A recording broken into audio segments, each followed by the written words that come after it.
شروع اللہ کا نام لے کر جو بڑا مہربان نہایت رحم والا ہے۔ الف لام میم صاد۔ اے نبی، یہ کتاب جو تم پر نازل ہوئی ہے اس سے تمہیں تنگ دل نہیں ہونا چاہیے۔ یہ نازل اس لیے ہوئی ہے کہ تم اس کے ذریعے سے لوگوں کو ڈر سناؤ، اور یہ ایمان والوں کے لیے نصیحت ہے۔ لوگوں، جو کتاب تم پر تمہارے پروردگار کے ہاں سے نازل ہوئی ہے اس کی پیروی کرو، اور اس کے سوا اور رفیقوں کی پیروی نہ کرو، اور تم کم ہی نصیحت قبول کرتے ہو۔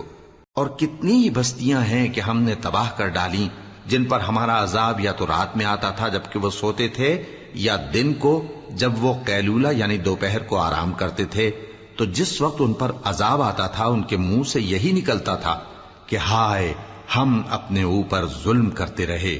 تو جن لوگوں کی طرف پیغمبر بھیجے گئے ہم ان سے بھی پرسش کریں گے اور پیغمبروں سے بھی پوچھیں گے، پھر اپنے علم سے ان کے حالات بیان کریں گے، اور ہم کہیں غائب تو نہیں تھے۔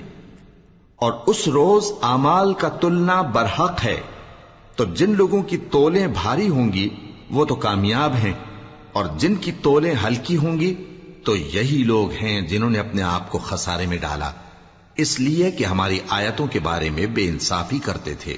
اور ہم ہی نے زمین میں تمہارا ٹھکانہ بنایا اور اس میں تمہارے لیے اسباب معیشت پیدا کیے، مگر تم کم ہی شکر کرتے ہو۔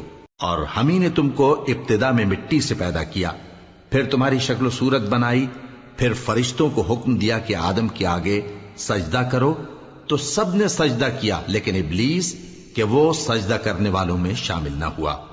اللہ نے فرمایا، جب میں نے تجھ کو بھی حکم دیا تھا تو کس چیز نے تجھے سجدہ کرنے سے باز رکھا؟ اس نے کہا کہ میں اس سے افضل ہوں، مجھے تو نے آگ سے پیدا کیا ہے اور اسے مٹی سے بنایا ہے۔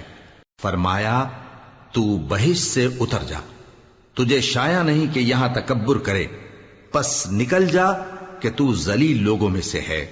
اس نے کہا کہ مجھے اس دن تک مہلت عطا فرما جس دن لوگ قبروں سے اٹھائے جائیں گے۔ فرمایا، اچھا، تجھ کو مہلت دی جاتی ہے۔ بولا کہ مجھے تو نے گمراہ کیا ہی ہے، میں بھی تیرے سیدھے رستے پر ان کو گمراہ کرنے کے لیے بیٹھوں گا، پھر ان کے آگے سے اور پیچھے سے اور دائیں سے اور بائیں سے، غرض ہر طرف سے آؤں گا، اور تو ان میں اکثر کو شکر گزار نہیں پائے گا۔ اللہ نے فرمایا، نکل جا یہاں سے پاجی مردود، جو لوگ ان میں سے تیری پیروی کریں گے میں ان کو اور تجھ کو جہنم میں ڈال کر تم سب سے جہنم کو بھر دوں گا۔